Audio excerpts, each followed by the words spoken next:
Two best friends in a room, they might kiss. Yes, we will. What? Yes, we will.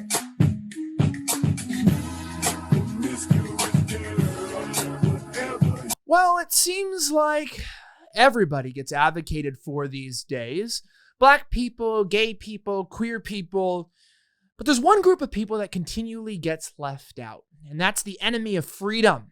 The people that we need to blame for all of our problems. You know, those pesky dudes who built society and whatnot.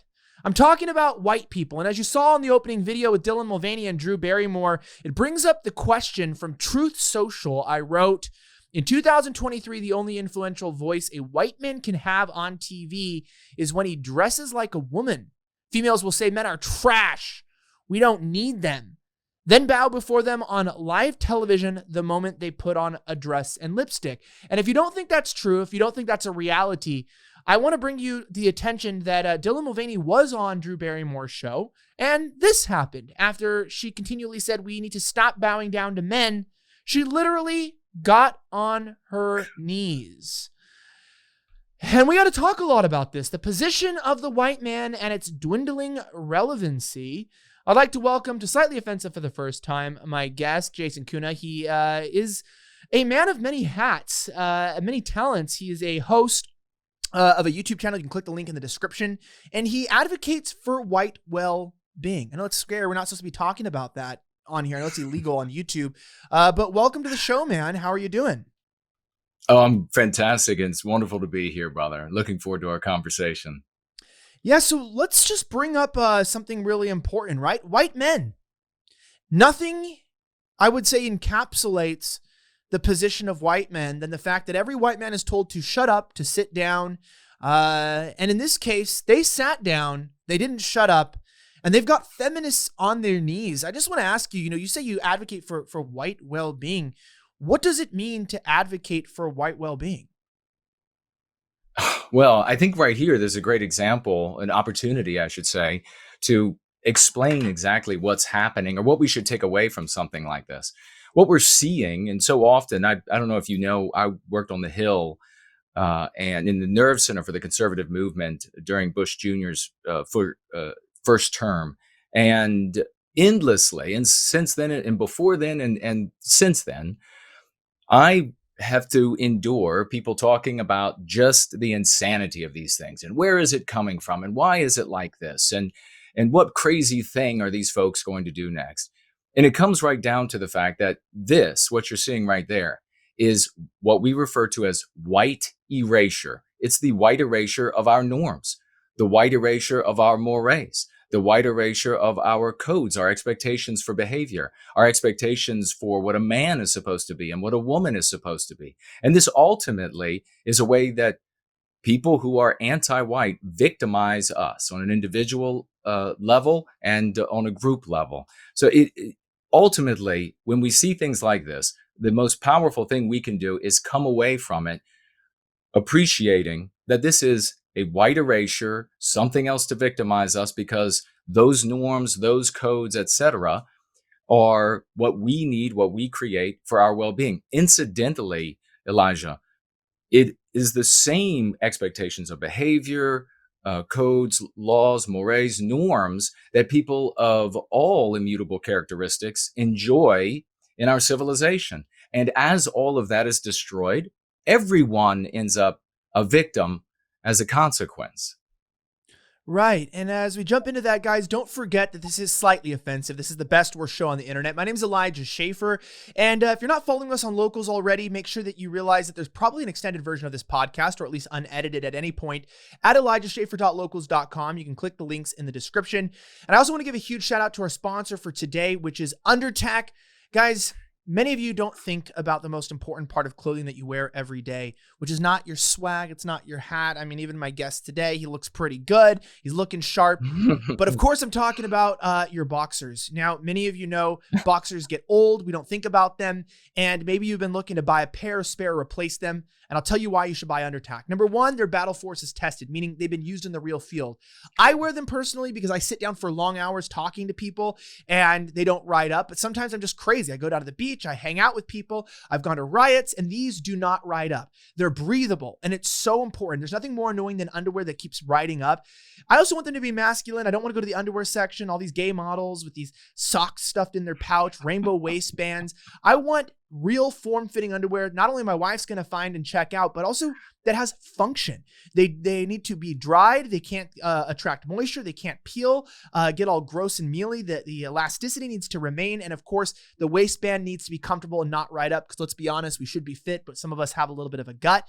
Right now, when you go to undertac.com, that's UNDERTAC.com. That's undertac.com. Use my promo code OFFENSIVE20, OFFENSIVE20. You get 20% off the entire store. So I encourage you to check it out at undertac.com, promo code OFFENSIVE20.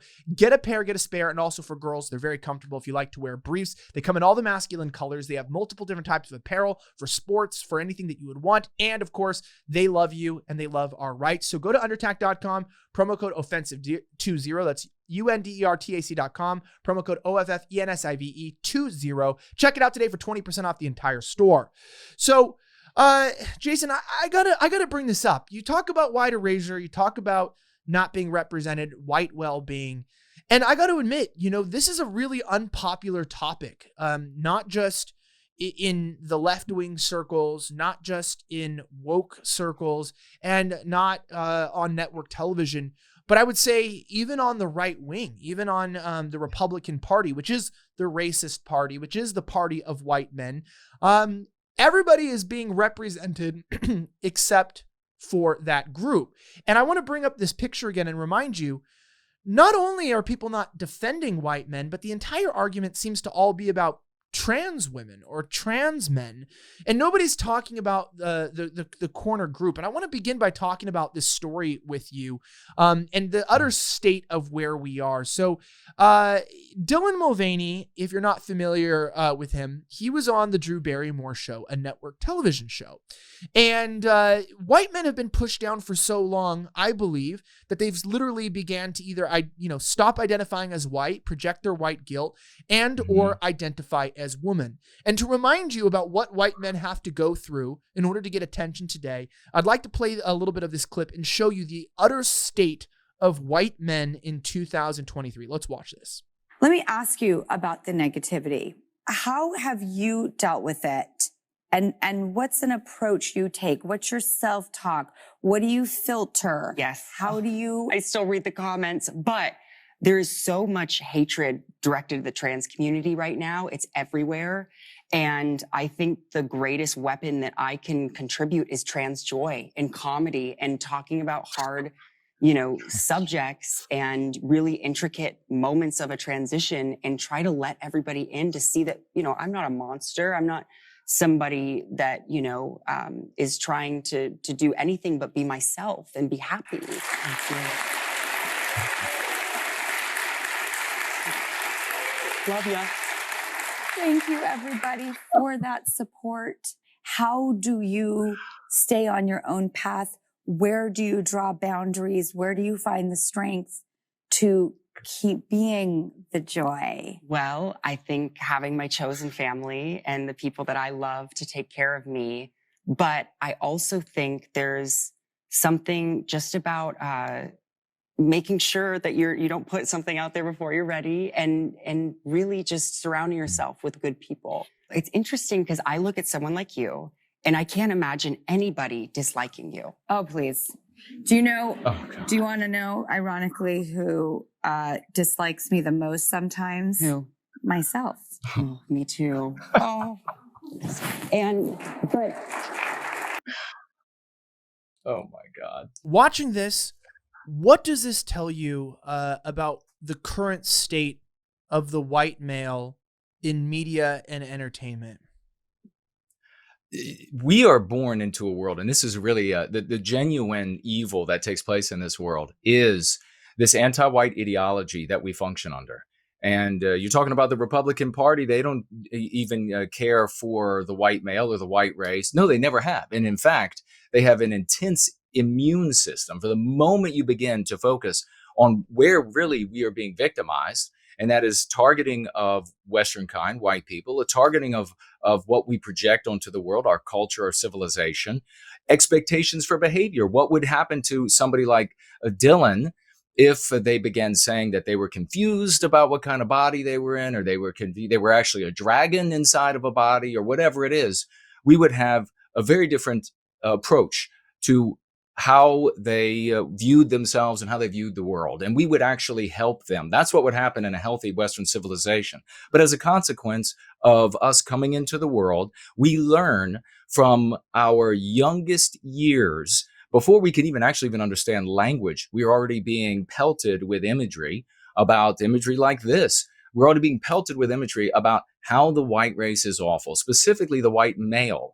And as we go through grade school, as we go through preschool, grade school, high school, we are looking through this victimization, through this sickness that's forced on us, and seeking any identity other than a white man, a man of the West. We don't want to be anything. I mean, over the years, you probably remember white kids. They were like metalheads, or they were skaters, or they were just anything but white. Whereas everybody else is, of course, encouraged. And I want everybody to be proud of who and what they are. I've been saying this for 3 decades. So it's nothing new for me. I just want us to also be included. This is ultimately the reason why I believe that it's put so much in our faces is that it is the de jure most offensive thing for what we have created in our past. Now I say our past because they're quickly wiping everything away that we've done. And it's every new year that goes by, the Republicans you mentioned are defending the position that the most radical anti-white folks were advancing just a year, 2 or 3 years ago. So what you're seeing right now, while Republicans might say today that this is so objectionable and we need to end this, or whatever that guy said at CPAC, 3 years from now, they'll be defending this.